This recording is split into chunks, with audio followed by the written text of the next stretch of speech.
सत्संग की आधी घड़ी तब के वर्ष हजार, तो भी बराबर है नहीं कहे कबीर विचार।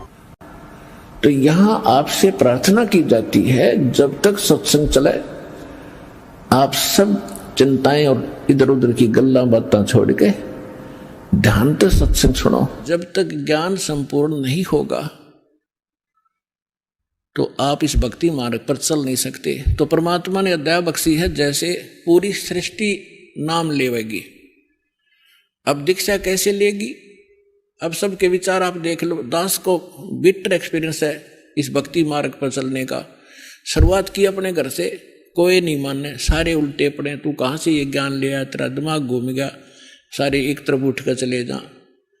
फिर कोई रिश्तेदार आ जाए, उससे बताने लगूं, क्योंकि ज्ञान ऐसा है ना जाने कितना बता दूं। फिर नो कहने लगे भाई वो तो पागल हो लिया, रामपाल तो उड़ जाइयो ना, बैठ जा 2 घंटे उठने देता ना। तो कहने का भाव ये है कि आज आपके साथ, सबके साथ ऐसे ही बना है। पर प्रारंभ में किसी ने आपको ज्ञान सुना है तो आपको जची नहीं।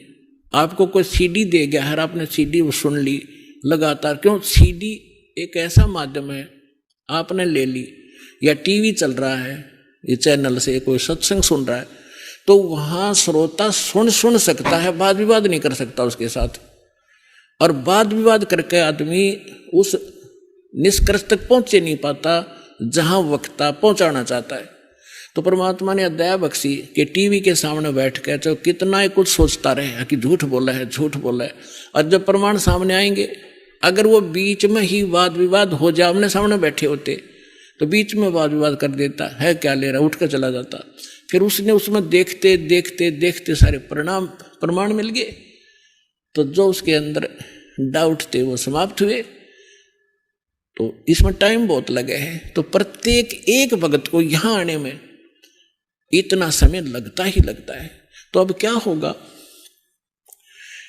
अब ये जैसे आप देख रहे हो, एक भक्त अपना अनुभव बता रहा था, पिछले सत्संग में आपको सुनाया था कि हम यहाँ से राजस्थान के भक्त आते हैं, यहाँ हिसार से एक ट्रेन चलती है, यहाँ खाली होती है, यहीं से स्टार्ट होती है। तो हम 2-2.5 हजार भक्त उसमें बैठ जाते हैं सुबह सुबह जाके हिसार से जोधपुर वाली में। और कोई नित्यनेम कर रहा है, कोई मोबाइल से मंत्र सुन रहा है, कोई आरती अपना कोई और शब्द सुन रहा है, चर्चा माले की चल रही होती है। तो वहाँ जितने यात्री उसमें बैठे होंगे अन्य भी, उनके ऊपर भी परमात्मा की वाणी प्रभाव डालेगी। बेशक उनको कोई समझ में नहीं आ रहा आरती या नमो नमो सतपुरुष को शुरू में तो किसी के बिना पल्ला पड़ती हो के बोल रहा है, लेकिन वो अपना काम पूरा कर रही होती है, उसको प्रभावित कर रही है आसपास के क्षेत्र में। इवन चींटी, पक्षी, पशु, गांव घर के जो पशु हैं उन पर भी प्रभाव पड़ेगा। और इस वाणी के सुनते उनको शीघ्र ही, क्योंकि भगत के घर में पशु पक्षी जीव जंतु जो भी होंगे उनका भी उद्धार ही होगा। तो इस वाणी में इतनी शक्ति है, परमात्मा की वाणी के अंदर इतना अफेक्ट है कि इस आत्मा के बहुत से पाप ऐसे होते हैं जो ज्ञान यज्ञ से कटते हैं। और फिर उसके अंदर एक विशेष प्रेरणा बनती है भगवान की तरफ से कि कैसा है नास्तिक को। अब नास्तिक कैसे है? जैसे ये आत्मा पाप कर्मों से मूर्छित पड़ी है। अब जैसे किसी को सर्प डस जाता था, अब उसको एक गारडू होता था, विष उतारने का वो मंत्र सिद्ध कर लेता था। ये आध्यात्मिक जो विज्ञान है ये सबसे उत्तम है। अभी तक आपने देखा होगा कोई झाड़े झूड़े ला दिन छोटा मोटा बुखार उतार देते हैं, तो ये इस तरह की क्रियाएं हैं। लेकिन ये भक्ति, ये तो एक अंश मात्र है। और भक्ति जब सत्य साधना आपको मिल जाएगी, किसी चीज की जरूरत नहीं पड़ा आपने, ना झाड़ियां की। इस परमात्मा की भक्ति में सारी शक्ति है, सारा कुछ अध्यात्म मार्ग इसमें है। अब जैसे किसी ने कोई मंत्र सिद्ध कर लिया, आपका मंगलाचरण है जो हम आपको देते हैं, सबसे पहले इसको बोला जाता है। ये मंगलाचरण सब मंत्रों का मूल मंत्र है, चाहे किसी झाड़े ला लो, लेकिन आप झाड़ा मत लगाना। इस मंत्र को जाप करने से आपके आसपास कुछ भी नहीं रहेगा, और फिर आपका मंत्र जो दूसरा दे रखा है वो करते रहे। तो कहने का भाव ये है कि इस दास ने इस अध्यात्म मार्ग का बिटर एक्सपीरियंस हुआ, और पहले परमात्मा ने सन 1988 से 1994 तक 6-7 वर्ष इन सभी संतों महंतों महात्माओं के की जानकारी दिवाई, के सत्संग सुना, इनकी क्रियाएं देखी, तो सुनने को मिला कि गरीबदास जी संत था। उसने गरीबदास जी के ग्रंथ में एक शब्द है, घट ही अंदर गारड़ू धोखे मर गईया, सार शब्द चीन्या नहीं और कोई भेद ना लैया। ये 5-7 लाइन है, उसने उसको सिद्ध कर लिया 1000 बार 2000 बार पढ़ के। तो उसमें शक्ति आ गई कि सर्प किसी ने डस जा, वो मंत्र बोल देता, मन मन में बुदबुदा देता, उसका जहर उतर जाता, जीवित हो जाता था। वो उसी से प्रभु पाक गया, संत कहा गया। और हम इस वाणी ने रोज पढ़ना तो या आत्मा के सारे जहर तार देगी। जैसे गारडू अपना मंत्र बोलता है और जिसको सर्प डस गया मूर्छित पड़ा है, वो ना उस मंत्र को सुन रहा है ना समझ रहा है, लेकिन वो मंत्र अपना काम कर रहा है। उसने उस विष को उतार दिया, विष उतरते ही वो चेतन हो गया, जीवित हो गया, मूर्छा उसकी खत्म हुई, तो अपना सुचारू काम करने लग गया। इसी प्रकार आपकी सभी की आत्माएं इस अज्ञानता से और इस पाप कर्मों के विष से अचेत होगी है। जो मूल काम था उसने भूल कर और कुछ कर रहे हैं। तो ये वाणी जो आपको दी जा रही है, ये सारे विश्व में फैलेगी और सब पर प्रभाव डलेगा। चाहे कोई ना सुन रहा है, ना समझना चाहता है, घर में चला है और सदस्य नाम नहीं ले रखा, कुछ दिनों में देख लेना वह भी नाम लेंगे, क्योंकि उनके वो विष उतर जाएगा जो पाप कर्मों का, उनका धीरे धीरे कम होगा और वो फिर उनमें एकदम प्रेरणा बढ़ेगी। अब जैसे खेत में हमने देखा ये ट्रैक्टर वाले ऊंचे शोर में ऐसी बेहुदी भजन गाने रागनी वो गाते हैं, ट्रैक्टर चलाते हैं, और वहाँ पर भगवान के भक्त अपना कान में लीड ला के और कोई मंत्र सुन रहा होगा या कोई शब्द सुनेगा, ट्रैक्टर चलाते चलाते नित्यनेम कर रहा होगा और सुन रहा होगा, मजदूरी करते करते भी आप ये कर रहे होंगे। और ऐसे भक्त का बोया हुआ बीज भी जो भी आम समाज खावेगा उसको भी प्रभाव डालेगा। एक समय की बात है कि एक 2 भक्त 2 संत बने हुए थे, उन्हें चेले बना रखे थे। थोड़ा बहुत अध्यात्म ज्ञान इनको होता है तभी तो ये थोड़े बहुत आम समाज के अंदर पूजे हो जाते हैं। तो वो भक्त 2 संत थे। एक संत कहने लगा चल मेरे शिष्य हैं वहां चलते हैं, वो दूसरा भी साथ चला गया। तो जिसके वो जाकर रुके उस बहन ने नाम ले रखा था, दीक्षा ले रखी थी। उसके घर उसकी बहन आई हुई थी, उस बहन की बहन, और उसकी बहन की लड़की विधवा हो गई थी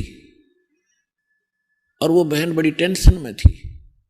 तो जो उपदेश प्राप्त थी उस बहन ने अपनी उस बहन को जो अनुपदेशी थी उससे कहा कि बहन रोटी बनवा दे, मेरी मदद कर दे, खाना बनवा दे, साधु संत आ रहे हैं।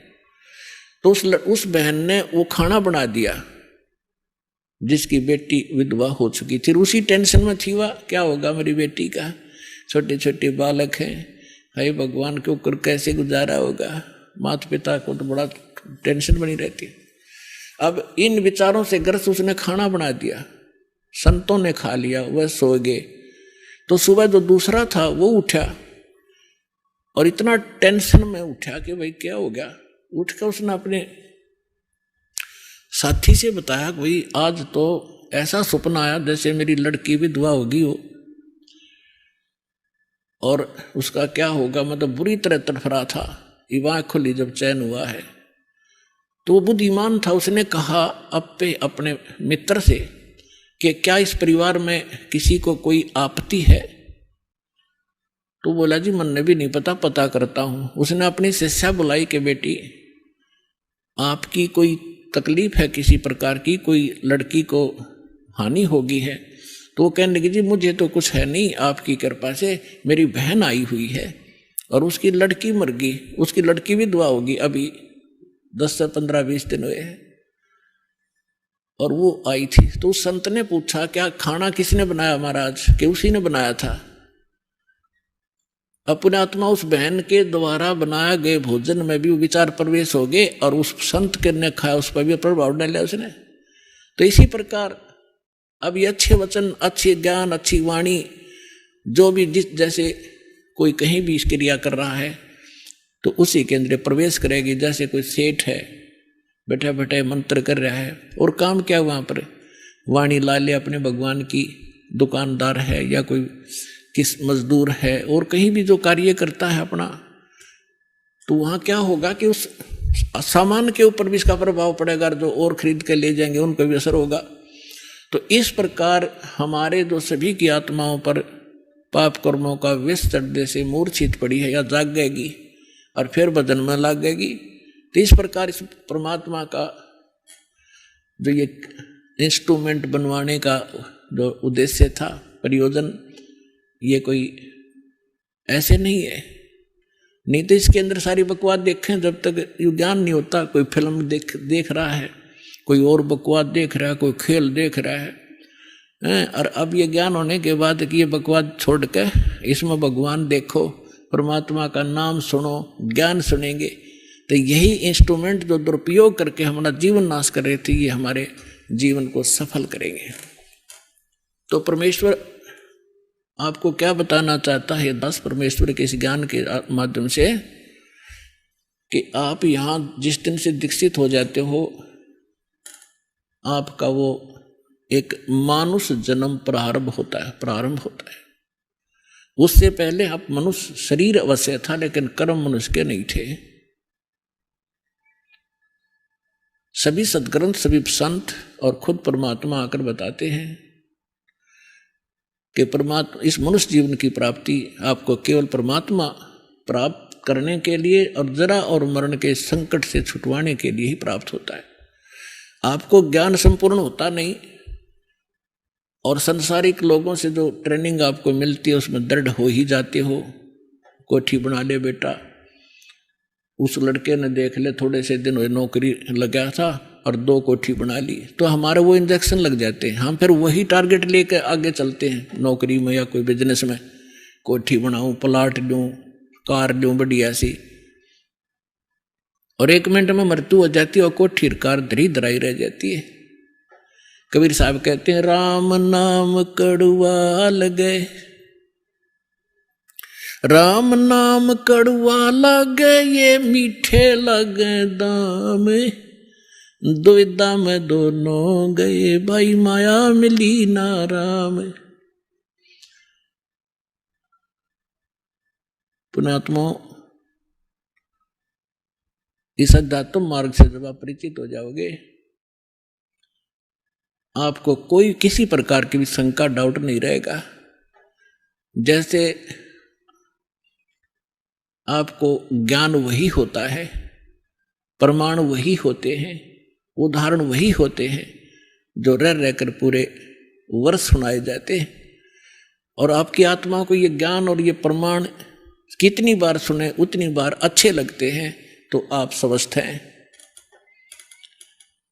और जिसको ये महसूस होता है कि ये सत्संग तो मैंने पिछली बार भी सुना था, ये बात सुनी थी, तो ये आपकी कमजोरी है, आपके कोई वीकनेस आत्मा में आ चुकी है। जैसे एक स्वस्थ व्यक्ति होता है, वो सुबह खाना खाता है, रोटी वही होती है, थोड़ी बहुत दाल सब्जी में बेशक फर्क हो जाए, अंतर हो जाए, और सुबह खाना खाया और शाम को वही रोटी फिर रखी है और आपको रुचि नहीं बन पा रही है, तो आप अस्वस्थ हो गए हो।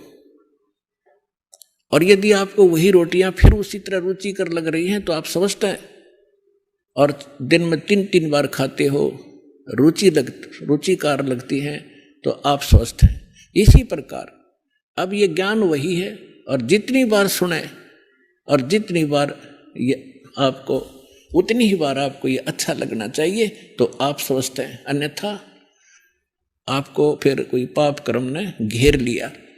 अब जैसे रोगी व्यक्ति है और वो भोजन प्रतिदिन खाता है 2-2, 3-3 बार, और जब वो रोगी व्यक्ति हो जाता है वो, तो उसको एक समय भी 1 ग्रास भी खाने की रुचि नहीं रहती। कारण क्या हुआ कि उस रोग ने उसके शरीर की व्यवस्था खराब कर दी। जो मीठी वस्तु थी, खाने योग्य पदार्थ थे, वो भी कड़वे लगन लगे। उसका तरीका क्या है?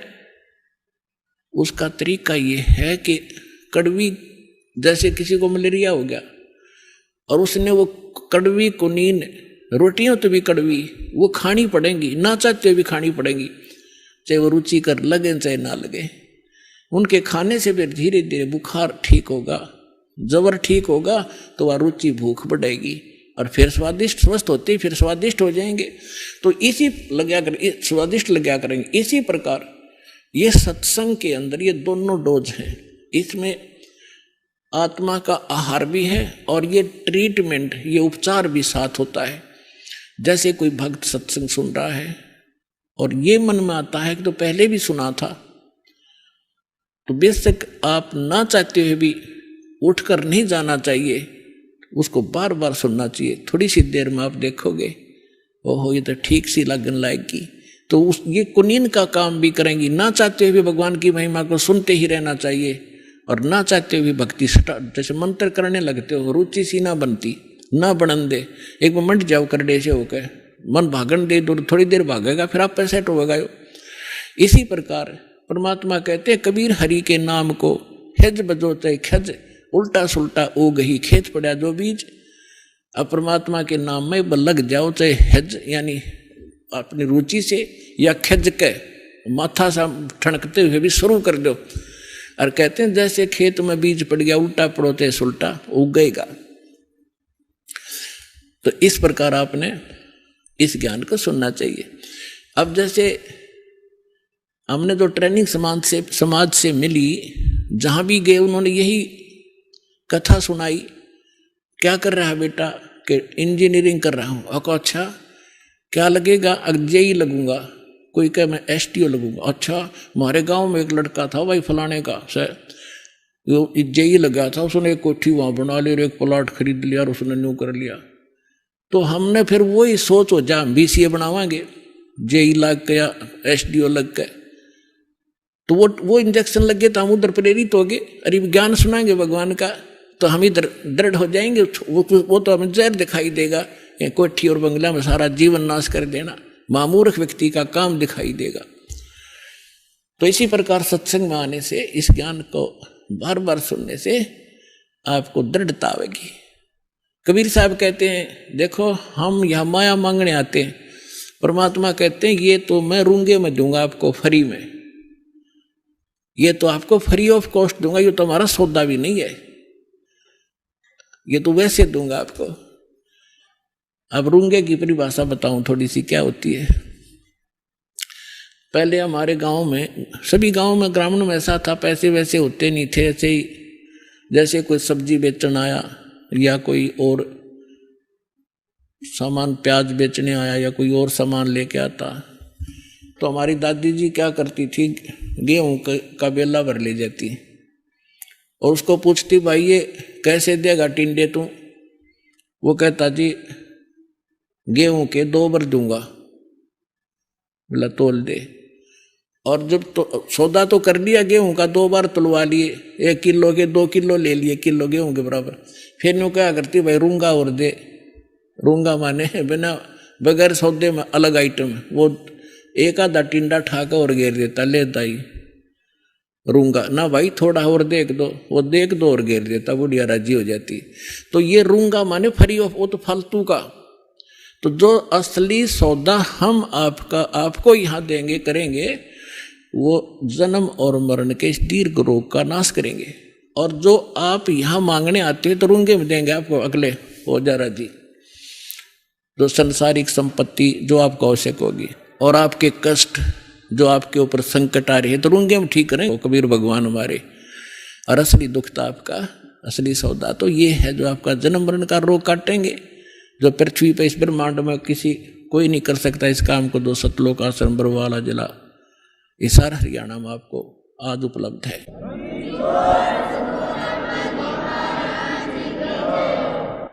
राम नाम कड़वा लगे ये मीठे लगे दाम, दुविधा में दोनों गए भाई माया मिली ना राम। अब इन्हीं इंजेक्शनों से प्रभावित व्यक्ति, एक बार ये दास मेरे पूज्य गुरुदेव जी के सतलोक गमन के उपरांत उनके आदेशानुसार दीक्षा नाम सत्संग करने लगा।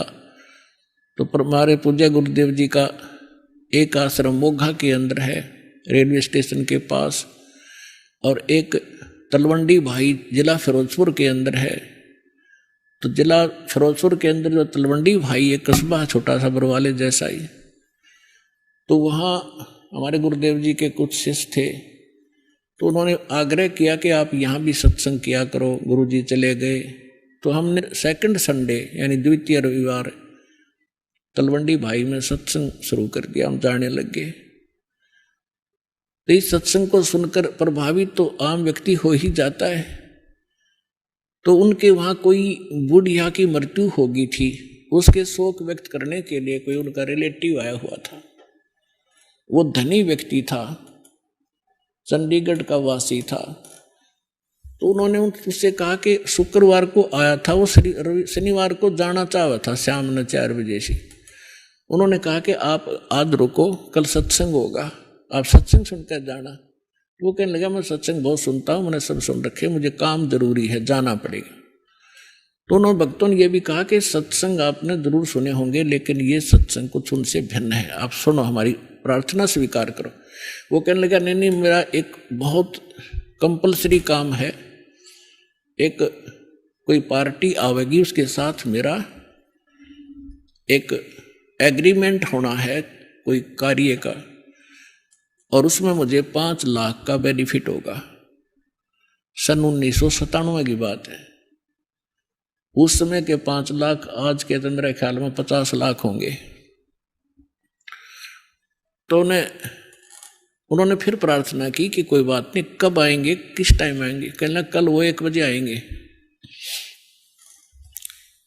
और मैंने उनके लिए सारी पार्टी का अरेंजमेंट करना है। तो उन्होंने फिर काफ़ी कहा, पर वो नहीं मानने वाला था, वो चला गया। अब वो वहाँ से 4 सदस्य थे घर में, 4 पति पत्नी, एक लड़का एक लड़की, और मारुति कार ले रखी थी। चंडीगढ़ के पास आकर एक ट्रक खड़ा, थोड़ा सा अंधेरा हो गया, आगे एक ट्रक खड़ा था बजरी का भरा हुआ, उसके पिछले व्हील निकाल रखे थे चारों और जैक ला रखा था। अब उसने तो 5 लाख घूमे थे माइंड में, कुछ भी ना दिखा था, स्पीड पूरी कर रहा। वो ट्रक के नीचे घुस गई वह कार, वो जैक कट गया और लोडी ट्रक बजरी का भरा उनके ऊपर पड़ गया। चारों के चारों 8 द स्पॉट मर गए। अब चाट ले उस 5 लाख के बेनिफिट ने, सिर पर धर ले, वह कोठी गई और पता नहीं कहाँ भूत बने अंडेगा। तो पुण्यात्माओं, परमात्मा के इस ज्ञान को आधार बनाओ। ये बातें कहने सुनो की नहीं, ये कर पाड़ने की हैं। राम नाम कड़वा लागे, ये मीठे लगे दामे, दुविधा में दोनों गए, भाई माया मिली ना राम। अब्राहिम सुल्तान अधम एक संपन्न सम्राट था, सारी सुविधाएं थी उसके पास, 18 लाख घोड़े थे, 18 लाख। हमारे गांव में पुराने समय में यदि किसी, आजकल तो इन कारों की महिमा है, जिसका कार है वो साहूकार माना जाता है। उस समय जिसके घर पर घोड़ा या घोड़ी होती उसको सेठ माना करते, बड़ा चौधरी आदमी है, घोड़ा रखा है। एक घोड़े से बीमा बन जाती थी और उसके 18 लाख घोड़े थे, और संपत्ति कितनी होगी। और वो उसमें इतना मस्त था, परमात्मा ने उस दलदल से उस आत्मा को निकालना पड़ा। अब थोड़ी सी कथा सुनाते हैं अब्राहिम सुल्तान अदम की। एक अब्राहिम सुल्तान अदम नाम के मुसलमान बादशाह थे इराक के अंदर। एक बलख नाम का उसकी राजधानी थी, शहर था, और ये बहुत संपन्न राजा था। ये पिछले जन्मों का परमात्मा का प्यारी आत्मा थी। कबीर साहब कहते, जो जन मेरी शरण है ताका हूँ मैं दास, और गेल गेल लाग्या फिरूं हूँ जब तक धरती आकाश। कितने दयालु मालिक परमात्मा की आप कभी ना कभी शरण में अवश्य रहे हो पुण्यात्माओं। ना सतलोक आश्रम वाला में आप नहीं आ सकते। परमात्मा ला रहे हैं आपको 100 कारण बना के, भटक तो वो रहे हैं आपके लिए, किसी अपनी प्यारी आत्मा को भेजते हैं, कोई संदेश देते हैं, कोई पंपलेट के माध्यम से आकर्षित होता है, कोई पुस्तक से, कोई टीवी देख करके खिंचा आ रहा है। तो ये सारा साधन ये परमात्मा आपके लिए करवा रहे हैं। आप कभी ना, आप वही 64 लाख में से हो जो सबसे पहले ही आएंगे। उसके बाद पूरा विश्व को उसी तरीके से जैसे सर्प का विष उतारने वाला गारडू मंत्र बोल बोल कर सचेत करता है, तो बाकी समाज को इस ज्ञान से, भक्ति से, इस परमात्मा की वाणी से, भक्तों के माध्यम से गांव गांव में, नगर नगर में ये मंत्र बोल बोल कर वो विष उतारेंगे। फिर वो जागेंगे बाद में। पहले 64 लाख आएंगे जो काशी में रह गए थे, भगवान के संपर्क में आए थे। तो परमात्मा कहती एक बार जो मेरी शरण में आ गया उसके साथ रहूंगा सदा। तो कितने दयालु थे। जो आज से 600 वर्ष पहले भगवान नहीं आते या भक्ति में खत्म हो जाती, उस समय परमात्मा ने इसी लीला की और ऐसे चमत्कार किए। आज तक भक्तों के अंदर वो चर्चा का विषय है, भगवान ये कर देता है, तो वो करा करते यही भगवान। और फिर कुछ सिरफिरे जैसे कमाल जैसे परमात्मा ने मुर्दा जीवित किया। लंबी कथाएं हैं ये बहुत गनी, लेकिन धीरे धीरे आपको सुनाया करेंगे। अभी तक तो आपको इन सदग्रंथों से, वेदों से ये मलाई निकाल कर आपके सामने रखिए, फिर ये कथाएं सुनाया करेंगे। तो दास यदि ये कथा मैं पहले सुनाता, जब तक ये वेद सदग्रंथ और सब शास्त्रों से निर्णय नहीं निकालता था, किससे कहना जाता है कबीर इज गॉड। और अब इस ज्ञान के माध्यम से प्रत्येक आदमी ये मान रहा भक्त कि कबीर इज गॉड और कंप्लीट गॉड। तो परमात्मा अब क्या करते हैं, हम तो धन मांगने आते हैं और कहते हैं दो जन मेरी शरण है ताका हूं मैं दास। अब दास देख लो किसा होया करे। दास किसे कहते हैं, दास की परिभाषा सुनाता हूं। एक बार अब्राहिम सुल्तान अधम जो राजा था, उसने घर त्याग दिया था, परमात्मा की कृपा से घर त्याग दिया था और वो किसी चला गया, एक आश्रम में रुक गया। उस आश्रम में सब दास कहें अपने आप को, फलाना दास फलाना दास, और थोड़ी बात पर एक दूसरे का न्याख काट लड़ने लगे, तू क्या बन रहा है। तब अब्राहिम सुल्तान अधम जिसकी दास कथा सुनाना जा रहा है, इसका थोड़ा सा लिंक बीच में और आ गया। जब वो घर त्याग गया था, पहले ये राजा था, तो उसने कहा कि भाई आप नाम दास जरूर लिखते हो पर कर्म आपके लक्षण दास के नहीं है। उन्होंने पूछा भाई क्या बात भगत जी, कैसे नहीं। उन्हें पता था कि राजा था और ऐसे राज त्याग करा है। तो उसने कहा कि जब मैं राजा था हम गुलाम लाते थे, गुलाम दास। तो मैंने, क्योंकि धार्मिकता मेरे अंदर थी, मैं गुलामों का ध्यान बहुत रखता था, कोई इसको कष्ट ना हो। तो मैंने उससे पूछा कि भी गुलाम आदमी पहले मनुष्यों को मोल लिया करते, गुलाम जैसे आजकल पशुओं को लाते हैं। राजा लोग या सेठ साहूकारों के वहाँ वो नौकर रहा करते थे, उनको जो मर्जी झूठा कुटा टुकड़ा दे दिया, उनकी सब स्वतंत्रता समाप्त हो जाती थी। और जो यस जो कह दिया वही करते थे, आगे यस कर सकते थे, नो नहीं। और उनकी सो इच्छा कुछ नहीं होती थी गुलाम की। तो अब्राहिम सुल्तान ने कहा कि मैंने उससे पूछा कि ए गुलाम तेरा क्या नाम है। उसने कहा कि दास को जिस नाम से पुकारोगे गुलाम का वही नाम होगा, हमारा कोई नाम नहीं होता। कोई बुंडा सुंडा गुंडा कुछ भी कहना हाजिर खड़ा पाऊंगा। आपको कौन सा भोजन रुचिकार है। कहने लगा दास की कोई इच्छा नहीं होती, जो झूठा कुठा दोगे हम उसी में संतुष्ट होते। तो पुण्यात्माओं कहने का भाव ये है कि वो दास और अपने मालिक के सामने जो आज्ञा होते ही सब कुछ लिए खड़ा रहता है, उसको दास कहते हैं। तो कबीर साहब कहते हैं कि जो जन मेरी शरण है और ताका हूं मैं दास, और गेल गेल ला गया फिरो जब तक धरती आकाश। अब दास आपको सुनाना चाहता है कि अब्राहिम सुल्तान अधम पहले सतयुग से ही चली हुई आत्मा आ रही थी, और फिर वो सम्मन नाम का एक मनियार बना, फिर वही व्यक्ति पार ना होकर के भक्ति कुछ करता रहा मालिक के साथ रह के, फिर वो एक 9 शेरवां का बादशाह बना, 9 शेर खान। वहाँ पर भी वो भक्ति परमात्मा वहाँ पहुँचे, उसको ज्ञान दिया, लेकिन मोक्ष नहीं हुआ, दृढ़ता नहीं की उसने। फिर उसकी भक्ति और दान के कारण वो इब्राहिम सुल्तान अधम बलख बुखारे का बादशाह बन गया। इतना धन उसके पास, हीरे पन्ने जवाहरात के खजाने के खजाने खड्डे भर रखे। अब हम मांगा भगवान से कोठी और कार, और परमात्मा कहते हैं ये तो है काल की बेगार जो तुम मांगने आते हो। जब आप भगवान की शरण में आ गए, क्या परमात्मा अनजान है कि मेरे बच्चे को किस चीज की आवश्यकता है?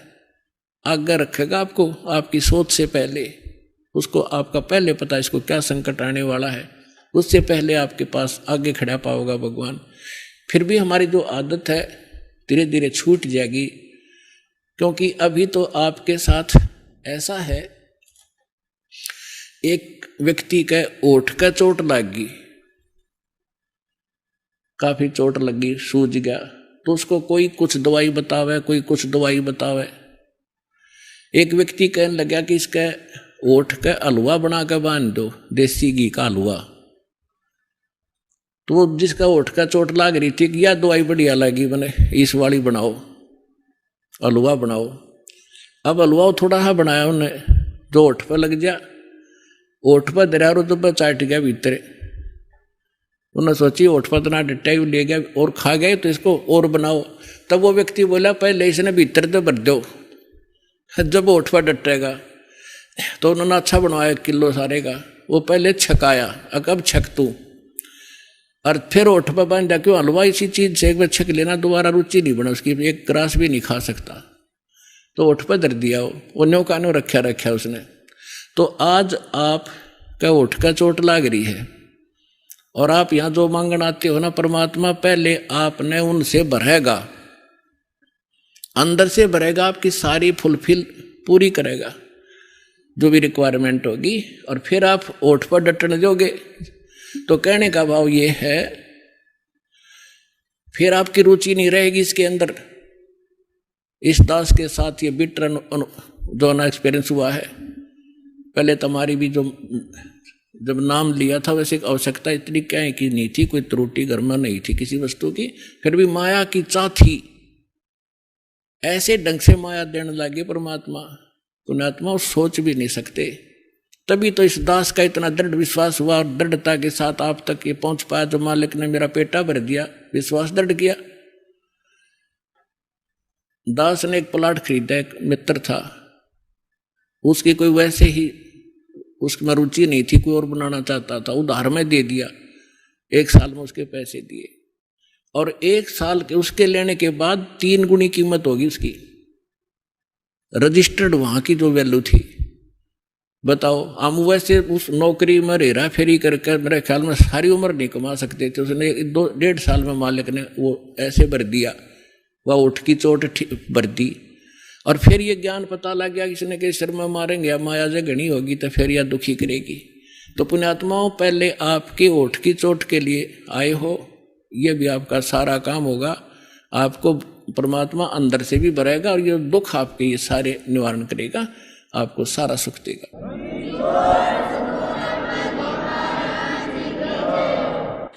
और फिर आपको ये माया विष दिखाई देगी, रुचि नहीं रहेगी आपकी इस ज्ञान के होने के बाद। फिर आपको ये पता चलेगा यदि मेरे पर आपत्ति कोई आवेगी तो भगवान खड़ा पाओगा। कबीर साहब कहते हैं, कल्पे कारण कौन है, कर सेवा नी काम, और मन इच्छा फल दूंगा जब पड़े मेरे ते काम। तो कल्प कहते मतलब के संकल्प विकल्प मत रख, निष्काम भाव से या पूजा करता रहे जो मुझे मैंने बताई है, मेरे दास ने बताई है। और जब तेरे ऊपर कोई आपत्ति आएगी, तो जब मेरे सत्र का काम होगा, परमात्मा के सत्र का काम राष्ट्रपति नहीं कर सकता। जैसे एक पिता पुत्र जा रहे हैं कहीं पर, अब एक्सीडेंट में पुत्र मारा गया, पिता बच गया, बता पिता ने क्या सुरक्षा कर दी? अगर हम ये सोचे थे राष्ट्रपति हो पिता, तो परमात्मा साथ होगा, वहां धनी का काम था जो आपकी रक्षा करता। तो कहते मन इच्छा फल दूंगा जब पड़े धनी ते काम। आपके सब प्रकार की जो समस्याएं हैं वो देंगे। तो क्या था कि इब्राहिम सुल्तान आजम का जो राजा था उसके पास बहुत घनी माया थी, और जब राजा और सुख घना हो जाता है, राजा बन जाता कहना है कि है, पहले तो घनी को बद कराया करते ही है। उसने हजारों की संख्या में तो औरतें रखी हुई थी बकवाद करने के लिए, विवाह कर करके, और को बद कितनी करा करता इससे अंदाजा लगाया जा सकता है। लेकिन चाह भगवान की फिर भी थी। आज थोड़ा समय थोड़ा शॉर्ट में बताऊंगा। जो दास बताना चाह रहा था कि आप तो माया मांगना हो, और परमात्मा ने जिसका मोक्ष किया वो माया से अलग किया। अब एक दिन किसी संत ने उस इब्राहिम सुल्तान आजम के साथ धोखा कर दिया, एक अंगूठी नकली दे दी, असली छुपा ली। फिर उसका पता लगा तो इब्राहिम सुल्तान आजम को संतों से नफरत होगी, और जितने भी आसपास के साधु संत से जेल में डलवा दिए, और चक्की पीसने का काम ड्यूटी सजा दिया करते थे, और चक्की का आटा अपने घोड़े गाड़ों को, जनता को, और वो क्या नाम है, सेना को खिलाया करते थे। जैसा भी अपने आत्मा जो भी व्यक्ति भक्त परमात्मा के लिए निकला है, वो चाहे किसी की पूजा कर रहा है, और जब वो आखिर में रोता है ना, वह आत्मा रोती है, तो आत्मा का साथी वो कबीर भगवान है। जब उसने देखा कि भगवान के लिए निकले थे ये 100-200 भक्त, और ये इसने जेल में ठोक दिया नालायक ने, और वो भी भगत परमात्मा का था, पूर्व जन्म का उसके कर्म बिगड़े थे। तो वहां पहुंच गए दाता। उसने क्या प्रश्न किया था, इब्राहिम सुल्तान ये प्रश्न करता था कि तूने भगवान देखा है? अल्लाह कहाँ है, कैसा है, तो मुझे दिखा, मुझे बता। और उसके प्रश्न का उत्तर नहीं देता था, उसको जेल में ठोक देता था। ऐसे 300-350 संत जेल में ठोक रखे थे। उनको छुड़वाने के लिए और उस नादान आत्मा को परमात्मा के मार्ग पर लगाने के लिए परमात्मा ने, कहते हैं 100 छल छिद्र मैं करूं अपने जन के काज। एक रबहारी बनकर ऊंट, जैसे राजस्थान के व्यक्ति आते थे हमारे यहाँ, ऊंटों वाले काफी काफिला लेकर आते थे। जब उसमें उधर वर्षा नहीं होती थी, इस साइड में आकर वो अपने पशुओं को पाल ले जाते थे, फिर वापस चले जाते थे। ऐसी उस ऊंट रबहारी वाली कारवान वाली जो है ना, वेशभूषा बना के राजा के महल पे, रेजिडेंस पे, जिस पर सोया करता था, जिसमें महल में, उसकी छत के ऊपर प्रगट हुए सतलोक से आके, और एक ऊंटा वाले जैसे राजस्थानी होते हैं, डबल धोती बांध के, जूते रोड, इतना बड़ा साफा, हाथ में लठ, तो उसकी छत पे खड़ा होकर लठ मारे, खुड़का करे खूब जोर जोर का, हर हर। अब राजा की छत पे तो चिड़िया भी नहीं बोल सकती, और उन्होंने खूब खाड़ा कर रखा। राजा एकदम उठा, नौकरों को लताड़ा के तुम क्या कर रहे हो, ऊपर कौन शोर कर रहा है। नौकर गए ऊपर, लाए पकड़ के, वो सामने खड़ा है राजस्थानी सा परमात्मा, और कहने लगे कि तू कौन है, कहां से आया है, ऊपर छत पर क्या कर रहा था। राजा ने पूछा। परमात्मा ने कहा कि मेरा ऊंट खो गया, मेरा ऊंट गुम हो गया, और मैं ऊंट खोजूं था, शायद तेरी छात पर बैठा हो। तो राजा हंसा उसकी मूर्खता पे, कहने लगा अरे मूर्ख, ऊंट कभी छत पर जा सकता है, तेरी अकल मारेगी, ऊंट मिलेगा कहीं जंगल में, खोज वहां जा करके। तो परमात्मा ने कहा कि जिस प्रकार ऊंट छत पर नहीं मिल सकता, क्वाइट इम्पॉसिबल, इसी प्रकार जिस प्रकार तू बकवाद कर रहा है, ऐसे अल्लाह प्राप्त नहीं हो सकता। और न्यू कह के अंतर ध्यान हो गए उसी समय। अब सामने बात कर रहे आदमी ना दिखे, कलजा तुम्हें फट जाए, आधा तो आदमी का कलेजा हिल जाए, वो बेहोश हो गया राजा। उधर से परमात्मा वो तो राजा को लागे उपचार में करन, वहां पहुंच गया जहां वो चक्की पीस रहे थे जेल में। कौन? उसके भक्त। परमात्मा देखो पुण्यात्माओं, अब आपको ज्ञान होगा ना। पहले हमने जो सुख होता हम सोचा करते कृष्ण जी ने कर दिया, हनुमान जी ने कर दिया, करने वाले का था। कहते हैं जगत का पेखना पेख्या, धनी का नाम ना लेखा। गीता अध्याय नंबर 15 के श्लोक नंबर 16 और 17 में 3 पुरुष बताए हैं, एक सर पुरुष एक अक्षर पुरुष। लेकिन इनसे हटकर जो उत्तम पुरुष है वो तीनों लोकों में प्रवेश करके सबका धारण पोषण करता है, यानी सबके दुख सुख वही निमेटता है। वो अव्यय ईश्वर है, वो परमात्मा परम अक्षर ब्रह्म सत्य पुरुष कबीर साहब है। तो वहां जाकर के उन सिपाहियों से कहा कि भाई औलदारो, मैं भी आ गया और तुम्हारे राजा ने जेल कर दी मेरी, मैं भी साधु हूं, साधु वेशभूषा बना ली वहां जाके। तो सिपाही बोले ठीक है भाई, एक चक्की तू लग जा, पीछे हट बैठ। तो थोड़ी देर में क्या किया परमात्मा ने कि भाई देखो, एक काम करेंगे हम कैदी, चाहे तो हमसे चक्की पिसवा लो और चाहे इसमें कनक डलवा लो, एक काम तुम करोगे, काम करेंगे। अब सिपाहियों ने सोचा जो अच्छा क्रांतिकारी आया, इस नांदे सारे स्ट्राइक करवा दी। तुमको दुख हुआ कि इसको सीधा करेंगे। अब कहने लगे हम कणक डालेंगे चक्की में और तुम पीसो। उन्होंने सोचा पहले दिन को 2-3 घंटे में छोड़ देते थे, आज शाम तक रगड़ेंगे। अब परमात्मा वो बैठ के ठीक है भाई तुम आ जाओ, एक खड़े हो जाओ चक्की के साथ साथ। कहने लगे हम आप डालते रहेंगे घूम फिर के, तुम शुरू करो। परमात्मा बोले खड़े हो जाओ, वे सारे खड़े हो गए और आंखें बंद कर लो। वो महात्मा खड़े हो गए, आंखें बंद कर ली। परमात्मा के हाथ में एक डंडी थी छोटी सी सोटी, उसने अपने हिस्से वाली चक्की के किले के हैंडल के ऐसे लगा दिया कि चलो स्टार्ट करो सारी। वो एक 360 चक्की बताओ अपने आप घूमने लाएगी ना, फुल स्पीड से, बिजली की भी ना चला इतनी तेज। और परमात्मा बोले ले औलदारो, इसमें डालो आटा पीस लो, गेहूं डालो और पीस लो, हम चले। तो उन्होंने कहा कि आंखें बंद करो, उन्होंने सारे आंख बंद कर ली। परमात्मा ने कहा आंखें खोलो। राजा के उस स्थान से लगभग 1 किलोमीटर दूर जंगल में सारे खड़े पाए और कहने लगे भाग जाओ यहाँ से, इस नालायक के राज में फिर मत आ जाना। अब वो चक्की अपने आप चल रही है, सारे सैनिक वो कैदी बाज गए। अब सैनिका ने सोची तुम मर गए भाई, जो राजा तुमने गड़ेगा, न्यू क्या तुमने भगा दिए जानबूझ गए। भागे गए 1-2 के राजा से हो गया। अब परमात्मा ने वो चक्की चालू राखी कदे राजा ने दुखी करे, तुमने जान के निकाल दिए। तब राजा को पता चला, राजा देखने आया कि चक्की अपने आप चल रही है। उन चक्की जब बंद हुई, जब राजा ने देख ली, इतने दयालु हैं ये, किसी पर दुख नहीं आने देते कि सैनिकों तंग करेगा, नालायक आदमी अपने कर्म बिगाड़ेगा।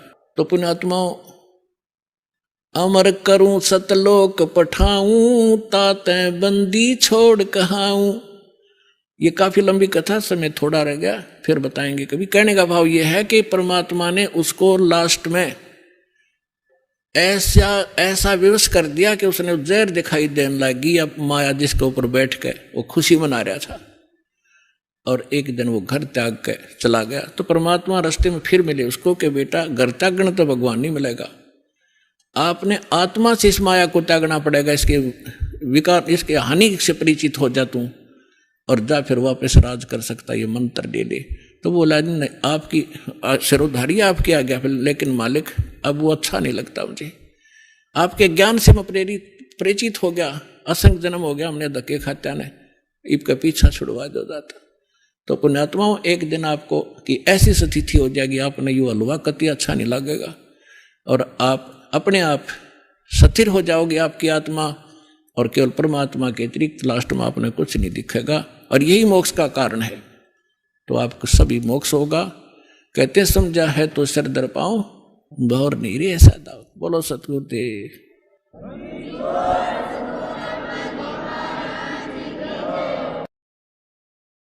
परम पिता परमात्मा पूर्ण ब्रह्म सारी सृष्टि के रचनहार कबीर देव कबीर साहब जी की असीम रजा से आप सभी पुण्यात्माएं सत्संग सुनने के लिए उपस्थित हुए। इस कलयुग के अंदर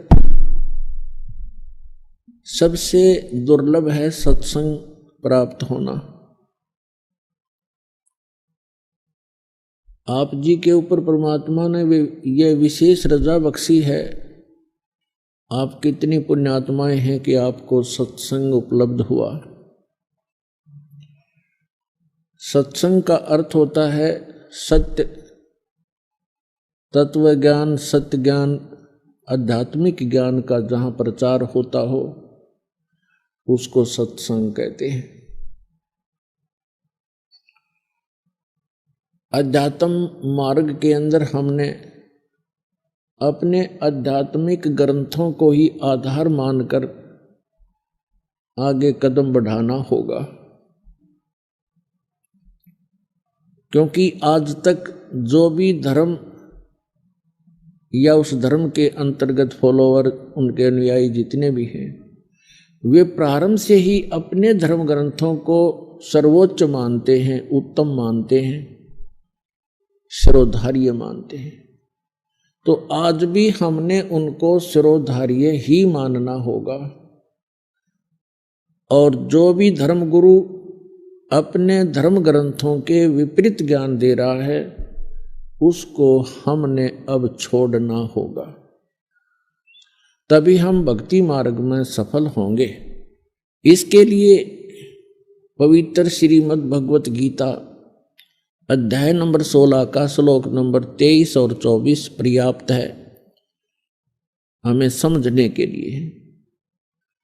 उसमें विवरण है कि शास्त्र विधि को त्याग कर जो मनमाना आचरण करते हैं, उनको न तो सुख की प्राप्ति हो सकती, न उनको कोई सिद्धि प्राप्त होती, और न ही उनकी परम गति होती है।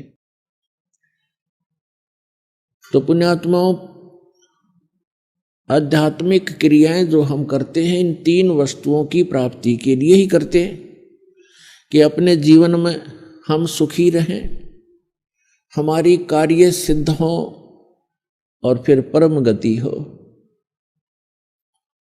और ये तीनों ही पदार्थ शास्त्र विरुद्ध साधना करने से वंचित रह जाते हैं। इसलिए 24वें श्लोक में श्रीमद् भगवत गीता अध्याय नंबर 16 के कहा है, इससे तेरे लिए अर्जुन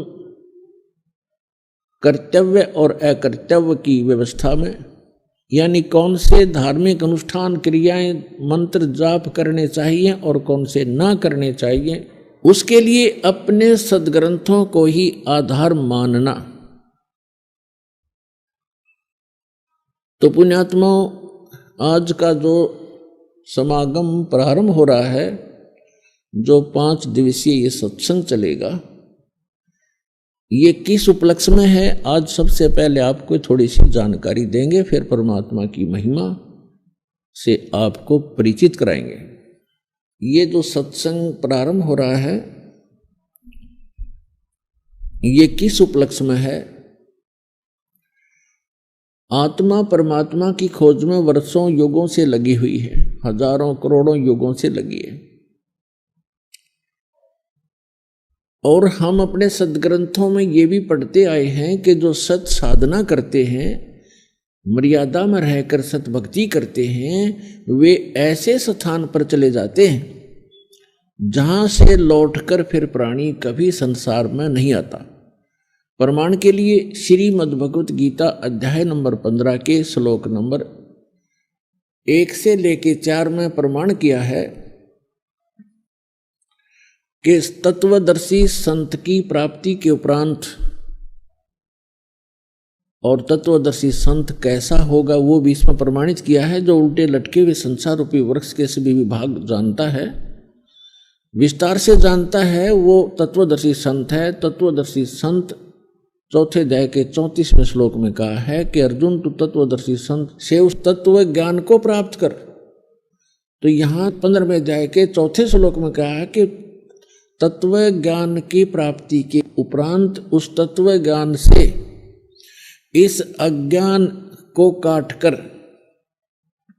अर्थात अज्ञान हटाकर, उसके पश्चात परमेश्वर के उस परम पद की खोज करनी चाहिए, जहां जाने के बाद साधक फिर लौटकर कभी संसार में नहीं आते।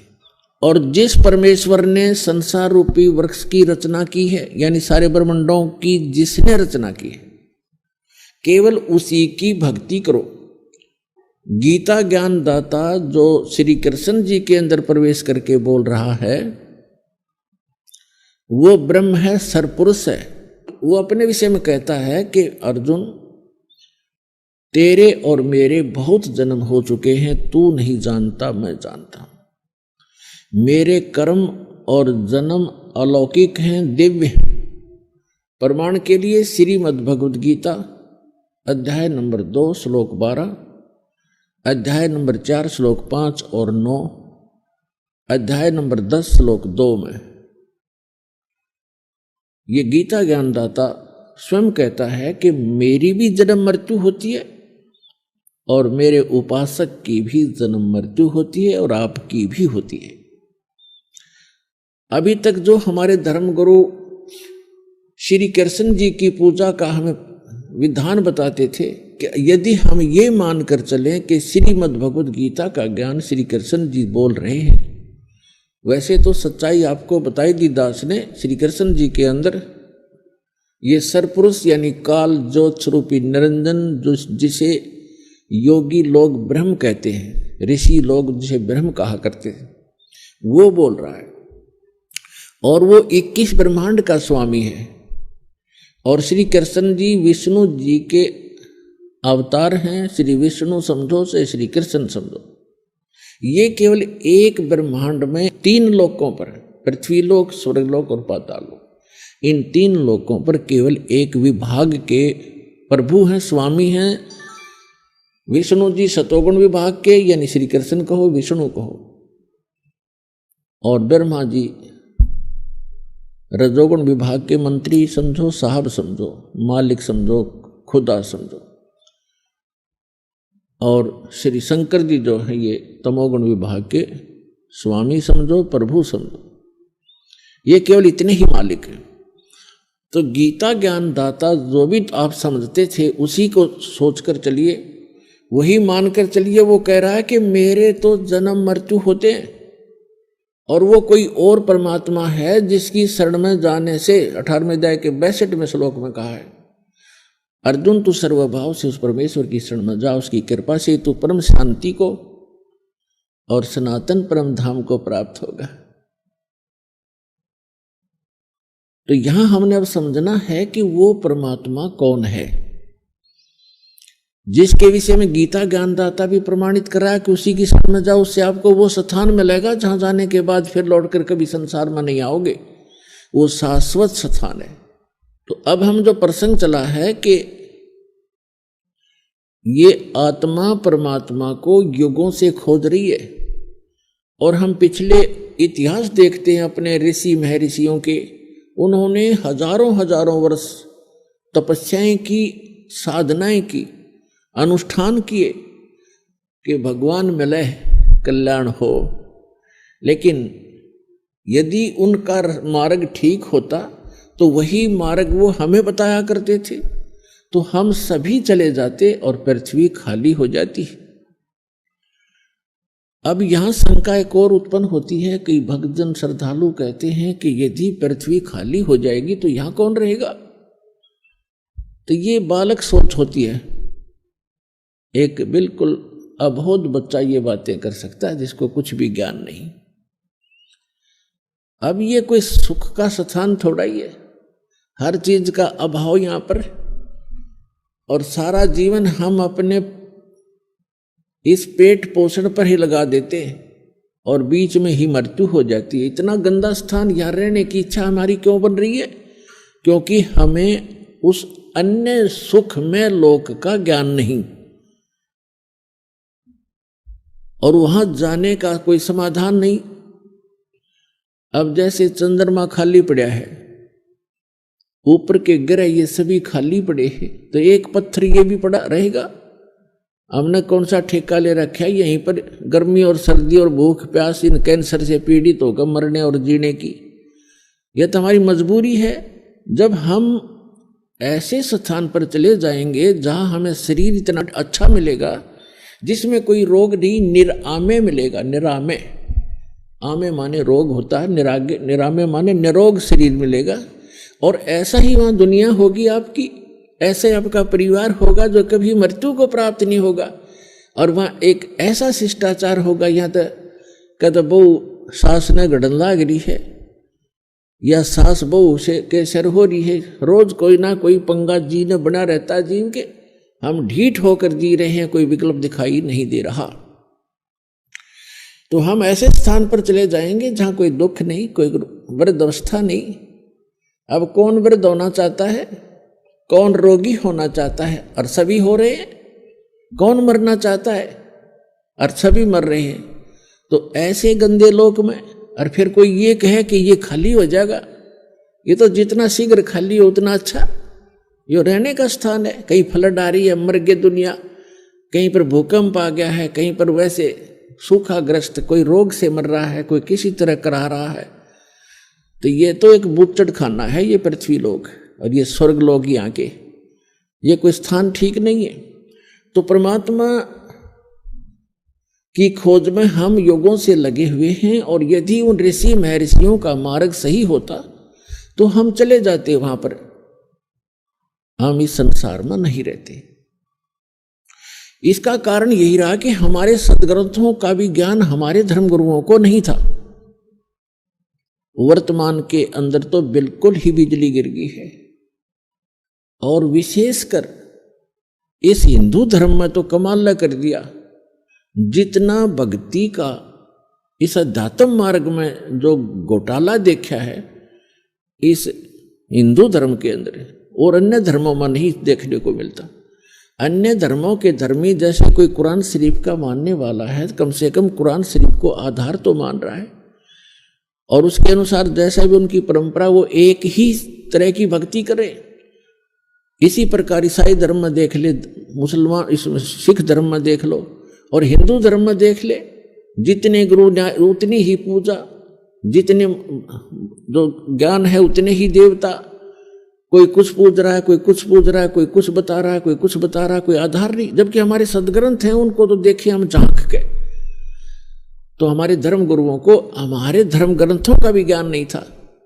इस कारण से हमारे उन अनमोल रत्न, जो अनमोल खजाना हमारे घर में छुपा पड़ा था, ये हमारे धर्मगुरु उसको हमारे सामने रख नहीं सके, जिस कारण से हम गरीब से गरीब होते चले गए। हम आध्यात्मिक गरीब हो गए, निर्धन हो गए। कबीर साहब कहते हैं, कबीर सब जग निर्धना और धनवंता ना कोई, धनवंता सो जानिए जिस पर राम नाम धन होए। तो हमारे पास राम नाम धन नहीं रहा, जिस कारण से हम भिखारी बन गए। तो पुण्यात्मा, अब हमने फिर धन, राम नाम के धन को उन्हें संग्रहित करना है शास्त्र अनुकूल साधना करके। अब आज का जो समागम प्रारंभ हुआ है, इसका उपलक्ष्य है कि ज्येष्ठ सुदी पूर्णमासी को वो परम अक्षर ब्रह्म जो हमारे पिता हैं, जो हमारे हमदर्द हैं, जो हमारे दुख में दुखी होते हैं, जो हमें सुखी करने के लिए, और सतलोक जो स्थान हम छोड़कर आए हैं जहाँ हम सुखी रहा करते थे, उसकी खबर बताने के लिए, खबर देने के लिए, उसकी जानकारी देने के लिए वो परमात्मा स्वयं ही आते हैं। और ये हमारे सदग्रंथ भी प्रमाणित कर रहे हैं। ऋग्वेद मंडल नंबर 9 सूक्त नंबर 86 और मंत्र नंबर 26 और 27 में, ऋग्वेद मंडल नंबर 9 सूक्त 82 मंत्र 1, 2, 3 में, ऋग्वेद मंडल नंबर 9 सूक्त 20 मंत्र 1 में, ऋग्वेद मंडल नंबर 9 सूक्त 94 के 94 के मंत्र नंबर 1 में, ऋग्वेद मंडल नंबर 9 सूक्त 95 के मंत्र नंबर 2 में, ऋग्वेद मंडल नंबर 9 सूक्त 96 96 के मंत्र 16 से लेकर 20 में, ऋग्वेद मंडल नंबर 9 सूक्त 54 मंत्र 3 में, ऋग्वेद मंडल नंबर 9 सूक्त 1 मंत्र 8 और 9 में, और भी अनेक स्थानों पर चारों वेदों के अंदर ये प्रमाण दिया है कि वो परमात्मा जो सर्वशक्तिमान है, सभी सर्वोत्पादक प्रभु, सबकी उत्पत्ति करने वाला, वो परमात्मा ऊपर रहता है ध्रुवलोक के तीसरे पृष्ठ पे। ध्रुवलोक माने तेजो में लोक, जो सौ प्रकाशित पृथ्वी सतलोक है। उस पृथ्वी पर वो परमात्मा एक गुम्बज के अंदर राजा के समान, सिर पर मुकुट है, ऊपर श्वेत छत्र है दाता के, और सिंहासन यानी तख्त पर विराजमान है। तो जिन महापुरुषों ने परमात्मा को वहां देखा उन्होंने भी बताया है परमात्मा का साक्षात्कार जिनको हुआ है, क्योंकि वो परमात्मा स्वयं ही उनको लेकर के सतलोक गए थे, अपना निज स्थान दिखाकर उनको वापस छोड़ा था। उनमें से एक हैं आदरणीय गरीबदास साहिब जी, गांव छुडानी, जिला झज्जर, हरियाणा वाले। उन्होंने कहा कि श्वेत छत्र और सिर मुकुट विराजे, देखत ना उस चेहरे नु, गरीबदास ये वक्त जात है, रोगे इस पैरे नु। यानी वो परमात्मा के सिर पर सफेद छत्र है एक ऊपर, जैसे ये छत्र आप छतरी देखते हो छोटी सी, ये तो आर्टिफिशियल है, वहां परमात्मा की ओरिजिनल है। और सिर पर मुकुट है उस परम पिता के, जैसे राजा लोग पहनते हैं। यही ऋग्वेद मंडल नंबर 9 सूक्त 82 मंत्र 1 में है कि वो सर्व उत्पादक भरपूर, सब पापों का नाश करने वाला, राजा के समान दर्शनीय है, देखने में राजा के समान तख्त पर विराजमान है, सिंहासन पर बैठा है, और वहां से गति करके आता है, अच्छी आत्माओं को मिलता है जो दृढ़ भक्त होते हैं। तो इन सभी वेद मंत्रों का निष्कर्ष है कि वो परमात्मा ऊपर बैठा है, नर आकार है, मनुष्य दृश्य है। जिन महापुरुषों ने परमात्मा को देखा उन्होंने कहा हमरे ही हुनियार है हमारा सृजनहार, हमारा सृजनहार, हमारा भगवान, हमारा उत्पत्ति करता, हमारे ही शकल का है, हमारे जैसी शकल का है, हुनियार हमारे जैसे रूप का है। लेकिन उस परमात्मा की सामर्थ्य और उसके शरीर की मटेरियल ऑफ बॉडी हमसे ज्यादा शक्तिशाली और अविनाशी है, ताकतवर है, तेजों में है। तो सतलोक में जाने के बाद प्रत्येक प्राणी, प्रत्येक जीव हंस कहलाता है, हंस। और वहां जाने के बाद प्रत्येक का जो शरीर बनता है वो, जैसे हमें यहां शरीर मिला ये कच्चा है, किसी कारण से भी विनाश को प्राप्त हो जाता है, वहां जो शरीर मिलेगा वो कभी विनाश को नहीं प्राप्त होगा। उसमें नाड़ी तंत्र नहीं है, उसके अंदर ब्लड प्रेशर, शुगर, कैंसर आदि कोई रोग नहीं होता, वहां वृद्ध अवस्था नहीं है, और वहां सदा युवा रहते हैं।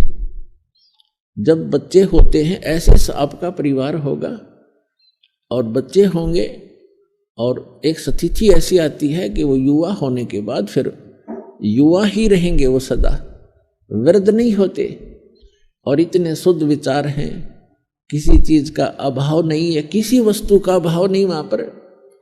या तो एक हीरा आपने शायद किसी ने जीवन में देखा भी नहीं होगा, हीरा। और वहां सतलोक के अंदर हीरों के तो पहाड़ हैं, जैसे यहाँ पत्थर के पहाड़ हैं, वहां हीरे ठोकरों में रले मिलेंगे आपको। और दूधों की दरिया बहती हैं, सदाबहार वृक्ष हैं, किसी चीज का अभाव नहीं, जहां बैठो कुछ खाओ।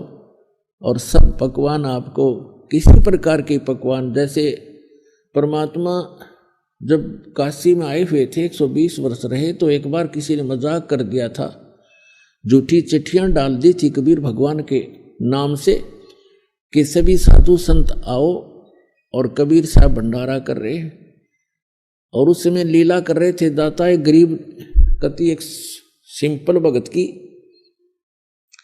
झोंपड़ी में रहा करते थे, 2 समय का मुश्किल से आहार होता था, और जिसके द्वार पर 18 लाख व्यक्ति आ गए। तो वो परमात्मा स्वयं गए अपने निज स्थान सतलोक में, और वहां से 9 लाख बैलों के ऊपर बने बनाई जलेबी, कचौड़ी, पकौड़ी, दही, बड़े, बूंदी, लाडू, सब कुछ भरकर, दाल, चावल, खांड, खीर, सब कुछ बने बनाया, और यहाँ सेकंड में लाता रहे। तो वहां सब वस्तुएं आपको उपलब्ध हैं। तो वहां कोई राग नहीं, कोई द्वेष नहीं। या तो हम कभी किसी जमीन के बंटवारे पर लड़ मरते हैं, जमीन वहीं रह जाती है और इंसान मर जाते हैं। तो ये वृत्ति खराब क्यों होगी हमारी? क्योंकि एक तो ज्ञान नहीं, और दूसरा हमारे साथ भगवान नहीं। जब हमारे साथ भगवान होगा और ज्ञान होगा, हमें किसी चीज का अभाव यहां भी नहीं रहेगा जब तक आप यहां रहोगे। आपकी सुरक्षा होगी, आपके बच्चों की सुरक्षा होगी, तभी तो हम भगवान की खोज करते हैं कि हमारा परिवार सुखी रहे, हम भी निरोग रहें, हमारी अकाल मृत्यु ना हो। ये मानते हैं हम बूढ़े में बुढ़ापा मर जाएं, लेकिन बीच में ना मरे।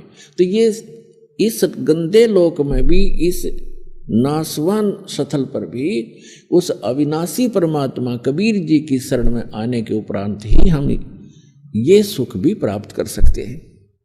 तो ये ज्ञान हमें अभी किसी ने बताया ही नहीं, और परमात्मा आकर बताने की चेष्टा कर रहे थे। सन 1398 से सन 1518 तक 120 वर्ष परमेश्वर यहाँ रहे, एक जुल्हा गरीब की भूमिका, निर्धन की भूमिका की। अब वो भूमिका क्यों की? क्योंकि 5 दिन के अंदर इस समागम के दौरान हम आपको परमात्मा की रह कर विस्तार से जितनी हमारी बुद्धि काम करेगी दास की, आपको सब कथाएं सुनाएंगे, तब समझ में आएंगे। चारों युग में संत पुकारे, को के कहा हम हेल रे, हीरे माणक मोती बरस, ये जग चुगता डेल रे।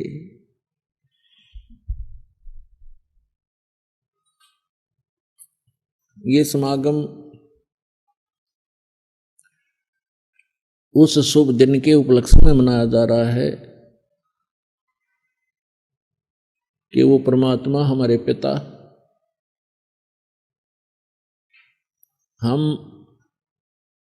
बालकों की गलती को अक्षमा करके जो हमने सतलोक में करी थी, क्योंकि सृष्टि रचना के माध्यम से आपको ये जानकारी होती है कि आप जी कैसे यहाँ फंसे थे इस गंदे लोक में, क्यों इतना कष्ट उठा रहे हैं। ये सजा है आपको, ये दंड है आपको यहाँ मिला हुआ है। और इस जेल के अंदर जो थोड़ी बहुत सुविधा प्राप्त हो कर लेते हैं, हम उसी को सुख मान रहे हैं। जेल में सुख सपने में भी नहीं होता। तो इस 21 ब्रह्मांड जो या जेल है काल की, इसमें सुख स्वप्न में भी नहीं हो सकता किसी प्राणी को, चाहे वो पूरी पृथ्वी का राजा हो, चाहे वो स्वर्ग का राजा हो।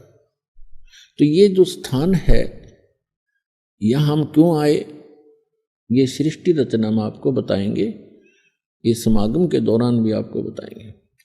तो उस गलती को अक्षमा करके परमात्मा हमें बालक जान के अब यहाँ आते हैं, हमें अपना निज स्थान बताने, अपने पाने की यानी सतलोक जाने की विधि बताने के लिए वो स्वयं ही आते हैं। तो वो परमात्मा, जैसे उस परमात्मा के विषय में आप जी ने अभी प्रमाण सुना कि चारों वेदों में उसमें स्पष्ट है कि वो परमात्मा ऊपर रहता है, वहां राजा के समान ओवरऑल कंट्रोलर के रूप में सिंहासन पर विराजमान है। और उस परमात्मा की शक्ति, पावर ऑफ गॉड, उस परमात्मा की शक्ति सर्वव्यापक है। वो परमात्मा एक देशीय है, एक स्थान पर रहता है। जैसे सूर्य एक देशीय है और उसकी जो शक्ति है वो निराकार रूप में प्रत्येक को प्रभावित कर रही है। उष्णता उसकी शक्ति है। आप छाया में बैठे होते हो तो भी उसकी उष्णता आपको महसूस हो रही होती है। इसी प्रकार परमात्मा की जो शक्ति है प्रत्येक कण कण में विद्यमान है। परमात्मा एक स्थान पर है, नर आकार है, और वहां से गति करके यहाँ आता है। वो उद्देश्य क्या रखता आने का, पर वेदों में भी आपको बहुत बार प्रमाणित किया है और आगे भी बताएंगे कि वो परमात्मा यथार्थ भक्ति मार्ग बताने के लिए ही यहाँ आता है। हमें यदि किसी वस्तु की आवश्यकता है तो मोक्ष मार्ग है वो। मोक्ष माने यहाँ इस बंधन से छूट जाना जो कर्म बंधन से हम बंधे हुए हैं, और कर्मों के बंधन से छुड़वाने वाले को बंदी छोड़ कहते हैं। और कर्म के बंधन को केवल वो बंदी छोड़ परमेश्वर सत्य पुरुष कबीर साहब ही छुड़वा सकते हैं। मासा घटे न तिल बधे विधना लिखे जो लेख, सच्चा सतगुरु मेट कर ऊपर मारे मेख। अब जब परमात्मा यहाँ आते हैं हम उस परमात्मा को पहचानते नहीं, क्यों नहीं पहचानते? क्योंकि हमने डेफिनेशन ऑफ गॉड व रॉन्ग सुन रखी होती है।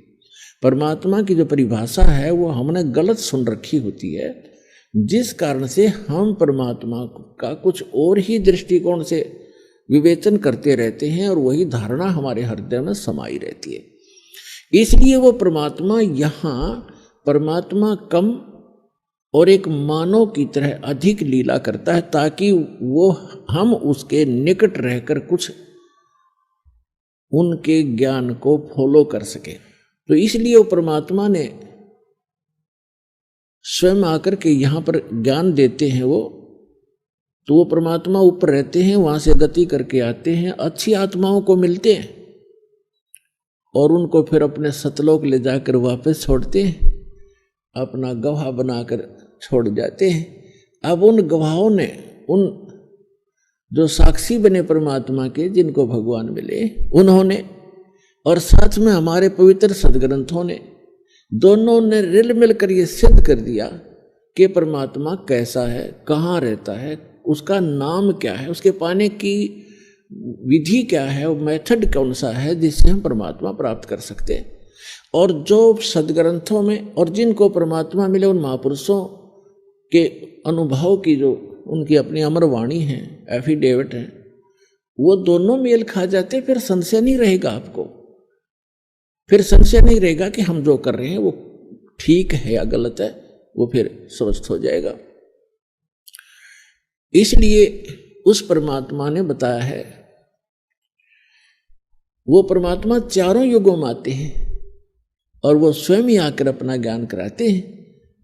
अथर्ववेद कांड नंबर 4 अनुवाक नंबर 1 मंत्र 1 से 7 में ये सारी सृष्टि रचना कोड वर्डों में दे रखी कि वो परमात्मा कबीर देव है, कबीर साहब है, और वो सभी ब्रह्म का भी, पर ब्रह्म का भी, और सभी ब्रह्मांडों का रचनहार है।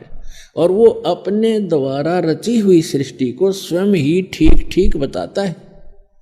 अन्य तो अटकलबाजी लगाते हैं, जैसे ब्रह्मा जी ने देवी पुराण में अटकलबाजी लगा रखी है। ऐसा सुना जाता है, ज्ञान और अज्ञान के आधार से मैं बता रहा हूं। तो जहां ज्ञान है फिर वो ज्ञान कहाँ रहा? अब थोड़े से हलवे में थोड़ा सा रेत भी डाल दे तो वो स्वाद ही सारा करकरा हो गया। इस प्रकार वो परमात्मा स्वयं आते हैं और क्या बताते हैं? चारों युग में संत पुकारे, को के कहा हम हेल रे, हीरे माणिक मोती बरसे, ये जग चुगता ढेल रे। परमात्मा कहते हैं मैं चारों युगों में आया और चारों युगों में अच्छी आत्माओं को मिला जो संत कहलाए, और हमने आवाज लगा लगा कर कूक कहा हम हेल रे। कूक माने ऊंचे स्वर तक गरज गरज के आवाज लगा लगा के बताया कि ये साधना तुम कर रहे हो गलत है, ये पूजा गलत है, ये साधना करो। शास्त्र विधि त्याग कर मनमाना आचरण करने वाले डड़े ढो रहे हैं, ये जग चुगता ढेल रे। हीरे मोती समझकर कंकर इकट्ठे किए बैठे हो आप, और हम हीरे और मोती इनकी वर्षा कर रहे हैं, शास्त्र अनुकूल साधना और मंत्रों की, जिससे आपको मोक्ष रूपी हीरे प्राप्त होंगे, आपका जीव सुखी होगा। हमारा ज्ञान किन्हें ना सुनिया, पर भी लेन जात है दुनिया। हमारा ज्ञान किसी ने नहीं सुना, किसी ने नहीं सुना, और वहां पर भी लेने जाते हैं। जैसे आप देख रहे हो केदारनाथ के ऊपर कल से कितना भयंकर फ्लड आकर के बदल फट गया, वहां तहस नहस हो गई, बहुत से नुकसान हुए, बहुत से श्रद्धालु मारे गए। अमरनाथ के ऊपर जाते हैं, शायद ही कोई ऐसा वर्ष गया होगा जिसमें 100, 200, 1000, 15 से ना मरे हों दर्शक श्रद्धालु। तो पुण्यात्माओं, आत्मा भगवान बिना रह नहीं सकती, इसका स्वभाव है।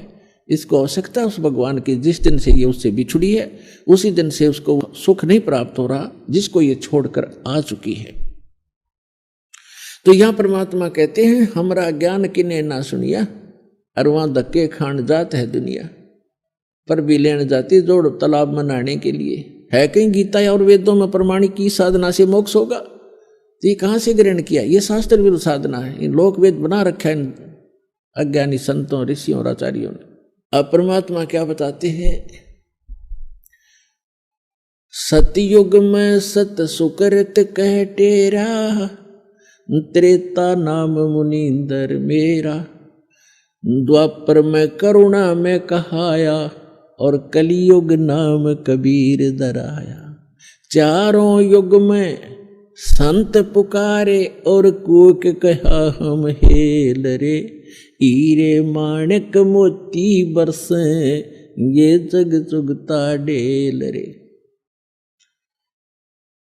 पुण्यात्माओं, किसी भी महापुरुष का इतिहास आपको नहीं मिलेगा जो चारों युग के अंदर आए हों, और चारों युग से आगे की भी जो जिन्होंने जानकारी दी हो, और सृष्टि की रचना की जानकारी जिन्होंने दी हो, तो वो परमात्मा है जिसने अपने द्वारा रची हुई सृष्टि को ठीक ठीक बताया। क्या बताया है?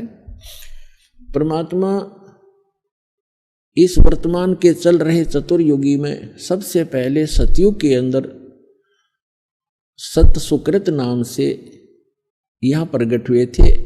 और ये लीला ऐसी ही करते हैं परमात्मा, वो परम अक्षर ब्रह्म।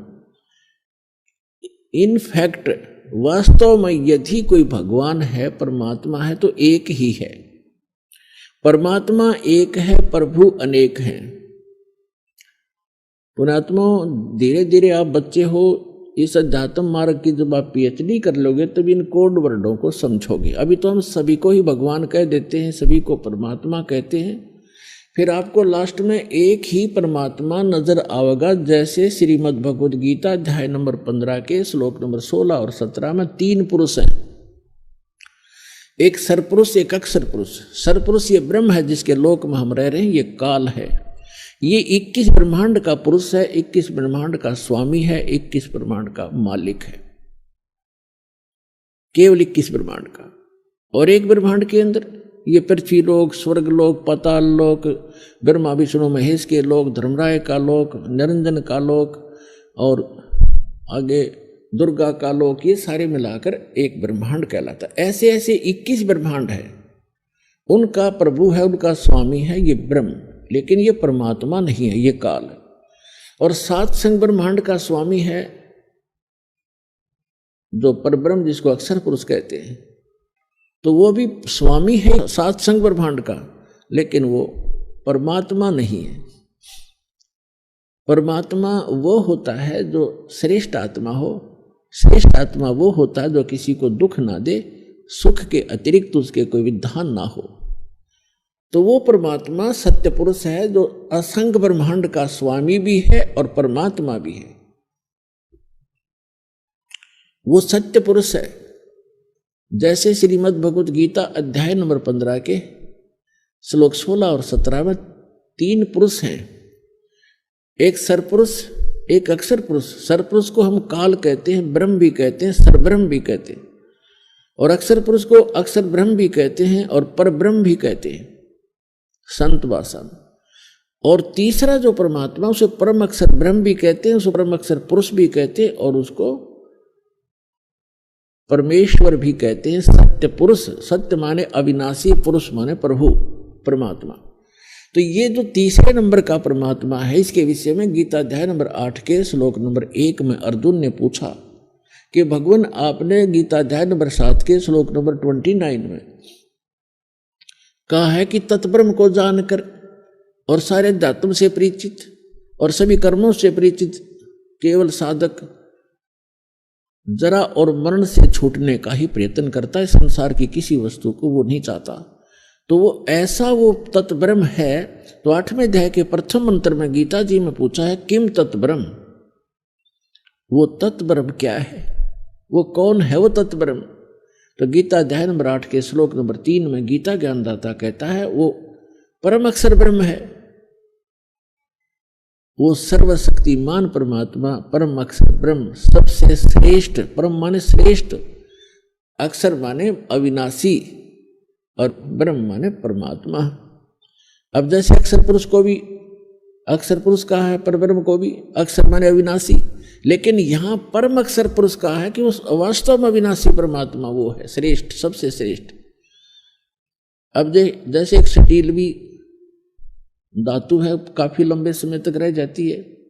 एक मिट्टी की धातु का बना हो, जैसे एक मिट्टी से बना हो, एक स्टील से बना हो, तो उस मिट्टी वाले की तुलना में वो स्टील वाला स्थायी ज्यादा है, लेकिन उसका नाश होगा एक दिन, उसको जंग लगेगा। और वास्तव में सोना जो है उसको जंग नहीं लगता, तीसरा मटेरियल वो समझो। तो ऐसे वो परमात्मा परम अक्षर ब्रह्म है। तो गीता अध्याय नंबर 15 के श्लोक नंबर 16 और 17 का ये निष्कर्ष है कि इस पृथ्वी वाले लोक में, नाशवान लोकों में दो प्रभु प्रसिद्ध हैं, एक सरपुरुष एक अक्षर पुरुष। और इनके अंतर्गत जितने प्राणी हैं वो भी नाशवान है। जीवात्मा तो किसी की भी नहीं मरती, हो तो पशु पक्षियों की भी नहीं मरती, वो तो अलग विषय है। फिर 15वें अध्याय के 17वें श्लोक में कहा है, 15वें अध्याय के 17वें श्लोक में कहा कि उत्तम पुरुष है तू अन्य। उत्तम पुरुष माने श्रेष्ठ भगवान पुरुषोत्तम, वो तो इन दोनों से अन्य है, सरपुरुष और अक्षर पुरुष से। और परमात्मा इति उदाहरते, जिसको परमात्मा कहा जाता है, परमात्मा श्रेष्ठ श्रेष्ठ आत्मा जो कभी दुख ना दे किसी को। और यह लोक तरमाविष्य विभर्ति अवैश्वर है, जो तीनों लोकों में प्रवेश करके सबका धारण पोषण करता, वो है अविनाशी परमात्मा। तो ये परमात्मा परमेश्वर, ये जो तीसरे नंबर का भगवान है, ये है हमारा सबका जनक है, और ये है वास्तव में परमात्मा। बाकी स्वामी है, प्रभु है। तो यहां थोड़ा सा आपको धीरे धीरे सारा ज्ञान कराएंगे। तो क्या पता है कि चारों युग में ये परमात्मा आते हैं और ये लीला करते हैं। जैसे गीता, जैसे ऋग्वेद मंडल नंबर 9 और सूक्त नंबर 1 मंत्र 8 में कहा है कि वो परमात्मा सब पापों का नाश करने वाला परमात्मा हमारा 3 प्रकार की 3 सतिथि से हम सबका धारण पोषण करता है। वो 3 सतिथि कैसी है? एक सतिथि में परमात्मा सतलोक में रहता है, तेजो में शरीर है उस परमेश्वर का, मनुष्य दृश्य है, वो सिंहासन पर विराजमान है, एक बहुत बड़ा गुम्बद है, स्तूप है बहुत बड़ा, और वो बहुत सुंदर सफेद कलर का है, तेजो में है, उसके अंदर से भी नूर निकल रहा है। उसके बीच में सिंहासन पर परमात्मा विराजमान है, एक राजा के समान बैठे हैं, उनके सिर पे मुकुट है और ऊपर छत्र है, और उनके ऊपर चंवर अपने आप भी होता है जब इच्छा होती है, और बाकी वो रखा भी रहता है। वो है परमात्मा की प्रथम सतिथि। फिर वो भगवान, वो ही परमात्मा अपना अन्य रूप धारण करके अपने शरीर को सरल करके, क्योंकि वहां जो परमात्मा बैठे हैं परमेश्वर परम अक्षर ब्रह्म, उनके एक रोम में, एक रोमकूप कहो एक रोम कहो, रोम तो कहते हैं बाल को, रोमकूप जहां बाल उगता है, उस परमात्मा के एक रोम में, एक रोमकूप में समझो इतनी रोशनी है, करोड़ सूर्य मिला दे करोड़ चंद्रमा, वो भी फीकी पड़े। तो वो परमात्मा का ऐसा नूरी शरीर है, मनुष्य सदृश्य है, सिर पर मुकुट है, और वहां जाकर हंस सभी उस परमात्मा पर चंवर करते हैं, अपने मालिक पर। जो यहाँ से निकल कर जाता है सीधा भगवान के पास जाता है, चरणों में प्रणाम करते हैं, वो परमात्मा सीने से लगाते हैं प्रत्येक को, और फिर वहाँ चंवर करते हैं आदर से। फिर उसको कहता बेटा आराम से रहो, ये तुम्हारे बने बनाए महल वहाँ खाली पड़े थे, विश्राम करो, गलती बनी तुम्हारे से, कोई ना लौट आए। अब भी कहते सुबह का भूला शाम को आ जाए तो भूला नहीं कहलाता, और हम युगों से भूले पड़े यहाँ पर। तो वहाँ ये प्रथम स्थिति है। फिर परमात्मा अपने शरीर को हल्का रूप बना करके दूसरी सतिथि में, वो दूसरी सतिथि में क्या करते हैं, एक शिशु रूप धारण करते, और प्रत्येक युग के अंदर प्रारंभ में एक सरोवर के अंदर कमल के फूल पर आकर नवजात शिशु का रूप धारण करके वो विराजमान हो जाते हैं। वो किसी माँ से जन्म नहीं लेते और परमात्मा की सारी व्यवस्था होती है, तो वहां से कोई निसंतान दंपत्ति उन्हें उठा ले जाते हैं। और धीरे धीरे जैसे बच्चे की तरह परमात्मा अपनी लीला करते हैं।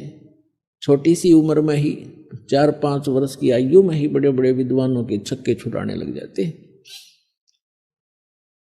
और धीरे धीरे बड़े होते हैं और एक नेक नागरिक की भूमिका करते हैं। हाथ से काम करके कम से कम संग्रह करते हैं। झोंपड़ी में रहते, जैसे पहले तो वैसे तकरीबन ये महल वगैरह बहुत कम थे, झोंपड़ी ही डाला करते थे सभी। तो वो परमात्मा एक ऐसी लीला करते हैं कि भक्त को अधिक संग्रह करने की आवश्यकता नहीं है। भक्त वही होता है जो उस लोक की परंपराओं से हटकर आध्यात्मिक परंपराओं के आधार से अपना जीवन निर्वाह करे, उसके आधार से चले, वो भक्त कहलाता है। अन्यथा जैसे भक्ति मार्ग पर चलने वाले व्यक्ति, कोई मार्ग पर चल रहा है, सफर यात्रा कर रहा है, तो वो कम से कम ही भार लेकर चल सकता है। और ये आपको खूब मालूम है, जो पहले यात्रा करते थे, पैदल जाते थे, तो एक थैला डालते थे काख में, उसमें एक चादर और एक धोती कुर्ता, नथिंग एल्स। तो कहने का भाव ये है, हमने जाना सतलोक में और हम यहाँ वजन रख लिया ज्यादा, या कोठी मेरी है, ये कार मेरी है, 5 प्लाट ले लिए हैं और इतने एकड़ जमीन बना ली, राजा बन गया, ये राज मेरा है। इस सब को सिर पे रखे हुए एक कदम भी नहीं चल पा रहा, तो फिर हमें ज्ञान होगा कि हमने इतना वजन नहीं उठाना चाहिए जो हमारे सफर को बाधा करे। इसलिए कम से कम संग्रह करो। और ये परंपराएं जो हमने बना रखी हैं, ये ही हमारा दुख का मूल है, जड़ है ये दुख की। ब्याह शादी में लोग दिखावा ड्रामा करना, नाचना गाना, डीजे बजाना, कोई बात है ये? हमने बहुत से देखा, पहले दिन डीजे बजा रहे हैं, लड़के का विवाह है, धरती तोल रखी, अगले दिन वो दूल्हा ही मर जाता है दुर्घटना के अंदर। अब टक्कर मार कर रो रहे हो, अब बजाओ डीजे। तो ऐसे गंदे लोक में, और हम ये ऐसी परंपराएं बनाकर अपना जीवन नाश कर रहे हैं। दहेज लेते हैं, लोग दिखावा देते हैं, तो ये नहीं करना चाहिए हम, क्योंकि सारा जीवन कमाते रहते हैं, फिर उठाकर ब्याह और कोठी पर लगा देते। तो हमने सिंपल मकान जो भगवान अलाउड करे उतना ही बनाओ। चाहे अपनी झोंपड़ी डाल लो, दया करता है भगवान तो मकान बना लो, आपकी व्यवस्था है तो। एक झोंपड़ी भी अच्छे ढंग की बनाई हुई उतना ही काम करेगी जो आपके महल करेंगे। और आजकल के पक्के मकानों से झोंपड़ी जो डाली जाती थी, वो गर्मी सर्दी दोनों से प्रोटेक्ट करना करती थी। आज तो एसी भी ना काम करे तो वो करा करती थी। तो जैसा भी है, देश काल परिस्थिति जो बदल गई है, तो हम कैसे भी मकान बना कर रहे हैं, लेकिन भगवान की भूल ना पड़े और इन परंपराओं को कम करें हम, ताकि जैसे कि आज के हमारी रिवाज बन गई है, बेटी को हमने दुश्मन बना लिया गलत परंपराएं करके। क्योंकि लड़की जन्म होते ही हम ये मान लेते हैं ये भार बन गई, क्योंकि इसका विवाह करना 2-4 लाख रुपया लगाने पड़ेंगे तब कोई ग्रहण करेगा। फिर उसको बच्चा होगा, कदे पीलिया, कदे छूत-छक, कदे फलाना, फिर भात हो गया। तो ये क्या आवश्यकता है इन चीज़ों की? ये अपने ये मैन मेड है, गॉड मेड नहीं है। और हमने इनको खत्म करना पड़ेगा। तो बेटी देखना, सब चाह करेंगे बेटी हो, क्योंकि वजन ही नहीं रहेगा हमारे ऊपर। तो और बेटी बिना फिर बेटे के गाड़ोगे, बेटी ना होगी तो फिर ब्याह कितना होगा, अगला बेटी ना होगी तो किसी के। तो हमारी बुद्धि पर पत्थर पड़ गए। हम भगवान से दूर होकर समाज में ही रंग गए और उसी दृष्टिकोण से सोचने लग गए। तो इनसे ऊपर उठना पड़ेगा, तब हम भक्ति कर सकते हैं। हम सतलोक चलना है तो इन मर्यादाओं का अपना पालन करना पड़ेगा। यदि आप विद्यार्थी हैं तो विद्यार्थी वाला ही काम करे। और फिर वो अगर वो बच्चों में गधों पर बैठकर घूमता है गांव में जाकर तो विद्यार्थी नहीं है और स्कूल आता नहीं है। इस प्रकार आप जी ने ये अन्य परंपराएं त्यागनी होंगी। तो कहने का भाव यह है कि परमात्मा स्वयं आते हैं, एक लीला करके दिखाते हैं कि भक्त को केवल इतना ही पर्याप्त है, इससे अधिक नहीं। कबीर साहब कहते हैं, कहा चनावे मेड़िया ये लंबी बीत उसारे, घर तो 3.5 हाथ भाई गणात पौड़े 4। क्या प्रसन्न हो रहा, लंबी लंबी द्वार खींच कर लंबी लंबी मेड़िया बनाता है, बड़े दीवाने बनाकर ऊंची ऊंची कोठियां गाड़ रहा है, महल हवेली बना रहा है। परमात्मा कहते हैं घर तो 3.5 हाथ गणाते पौड़े 4। 3.5 हूठ हाथ कहते हैं 3.5 हाथ को। ये जो हाथ है यहां से लेकर यहां तक कौनी तक, ये एक हाथ कहलाता है।